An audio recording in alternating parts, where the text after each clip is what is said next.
We'll see you then, Mike. Thank you. Now at 4:30, we continue our coverage of the football injury of Buffalo Bills safety Damar Hamlin. He collapsed on the field last night after making a tackle and then suffering cardiac arrest.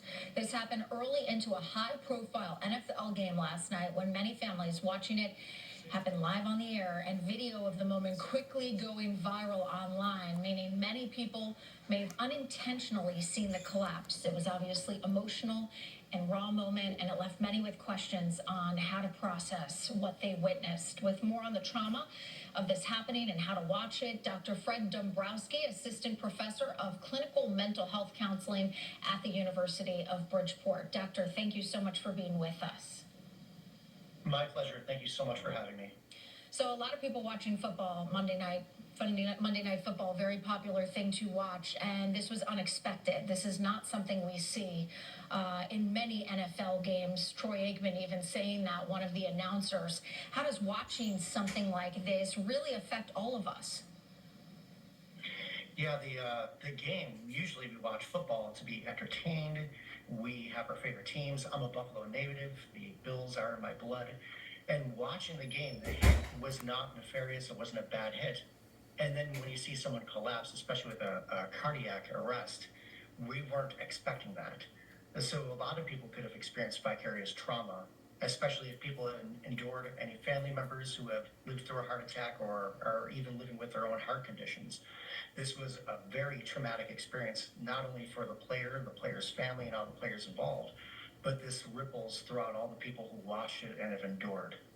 And you have to think a lot of children are also watching Monday Night Football, a lot of football enthusiasts out there. How do we talk to our kids about this if they did happen to see it? Because you saw what was pretty odd, where he got up for a second and then seemed to fall backwards.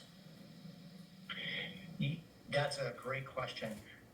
What we've seen today with a lot of football experts and previous players talk about is, although injuries happen, it's very rare that a cardiac arrest like this would happen. So we definitely do see broken limbs, and unfortunately, in the worst case scenarios, we've often, well, not often, but sometimes have seen people be paralyzed. That does happen rarely. And the NFL has worked to improve player safety, although there still needs to be ongoing steps. When speaking with kids, it's also important to refocus in on the overall safety and also having ways that children can talk about being safe. For parents who have children playing football, it's a good conversation for parents to have with their families and also with their children if they want to pursue, as football isn't a contact sport, it's a collision sport.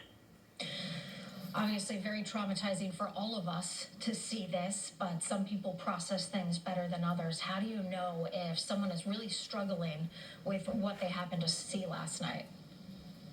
Yeah, absolutely. So when trauma happens, we can find ourselves being impacted in various ways. Even when people try to hide it or try to just move through it, we can be more irritable. We can continue to think about the event. We can dream about the event. We can lose interest in activities that we enjoy doing. We can lose our preference for intimacy, whether that be with friends or family or with our partners. So, and then in addition, honestly, thinking about the situation over and over again. There are tons of wonderful places here in Connecticut that provide mental health treatment.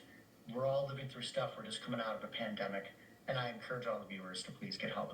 It's available and people are willing to help.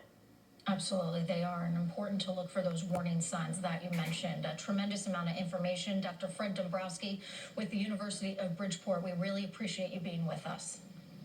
My pleasure. Thank you.